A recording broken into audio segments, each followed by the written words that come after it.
We arrived at the mansion in a few short hours, and we both hopped out of the carriage. We thanked and paid the driver kindly, and made our way up the large hill to the mansion. "Master Reaver should still be in his chambers, so come into the kitchen with me and we'll surprise him," she whispered once we entered the house. I nodded and followed her to the pantry, where we stocked all of the different items she bought that day. Terry, he doesn't seem the type to enjoy surprises or take them very well. Oh, he's only killed one girl for surprising him. For Reaver, those aren't bad odds. She began to prepare for the meal and grabbed a bunch of pans. I just gave her a look. What? "Well, would you like to help me start on dinner?" She walked up to me with a large bowl with fresh vegetables tossed in. Sure. I believe I remember how to prepare his favorite dish. I used to be employed here when I was young, for extra gold. I explained to her. "Oh, you mean you're that girl?" Terry asked, suddenly rather happy. Excuse me? I said in confusion. "When I first began to work here for him, he would speak most highly of you," she said. "He just loved how enthusiastic and obedient you were. 'That was one hell of a young lady,' he would say." The thought of Reaver praising my work was absolutely flattering, and I couldn't help but blush a deep red. Reaver, you old sod, I thought. Something suddenly clicked inside of me, and I was compelled to do something I normally wouldn't. Hey Terry, do you have any shoes I could borrow? "Oh sure, I have a few pairs. Let me grab the ones you want and I'll return," she said.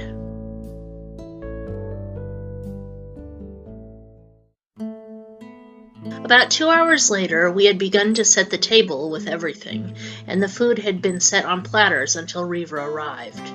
He came down the stairs about 20 minutes after Terry called him down, and he seemed in a rather depressed state. He sat at the head of the dining hall, as usual. Then his staff began to burst through the kitchen door and displayed the food before him. He sat silently until all of them had unveiled the trays and made their way back to the kitchen.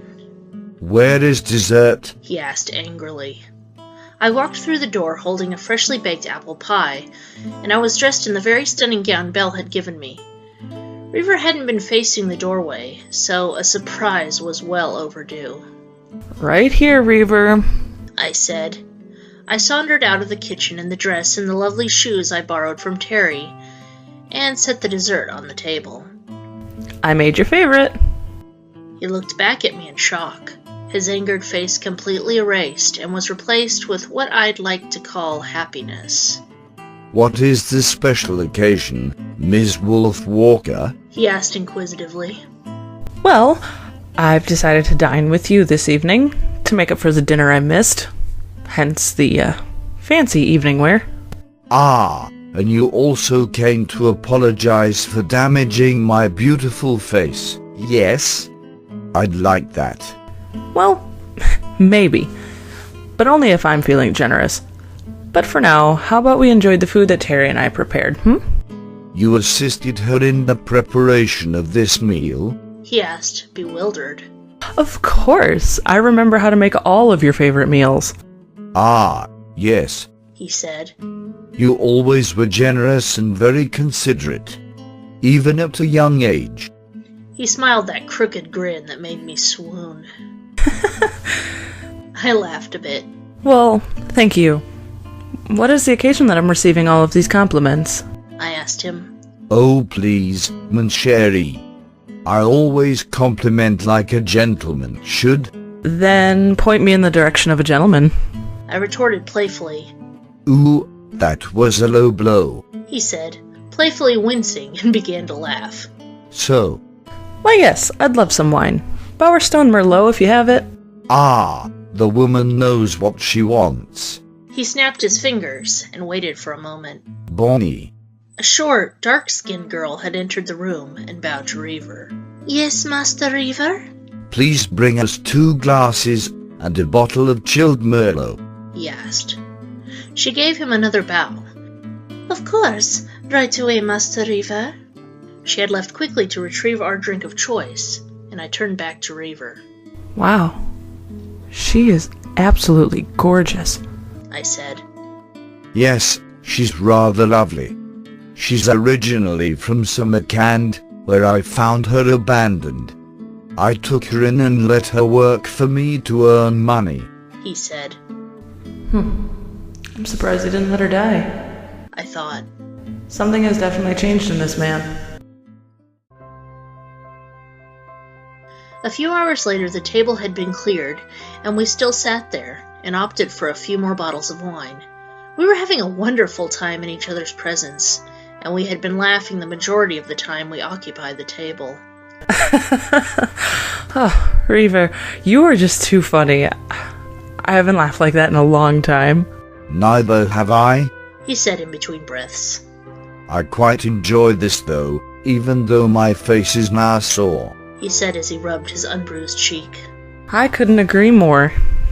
And I think that wine has started to get to me. I said, still in a joyful mood. It does seem to have that effect, especially on lightweights, he teased, and he brushed a few locks of hair away from his eyes.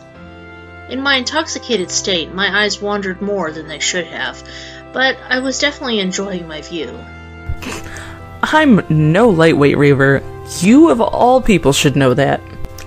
Aha, so you can drink me under the table, eh? I'd pay good gold to see that happen, he edged. Deal. But how much will you lay on the line? I asked mischievously.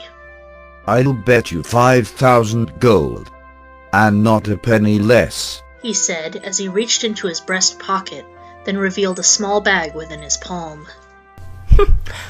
Bring it, I said, but our conversation was soon interrupted by a loud bang, then several large thuds. Dust and smoke had quickly surrounded us, which made me cough uncontrollably. Reaver had begun to wave off the smoke that clouded around him and tried his best not to breathe it in. Whatever had just happened, I knew it would end up with a not-so-enjoyable reveal.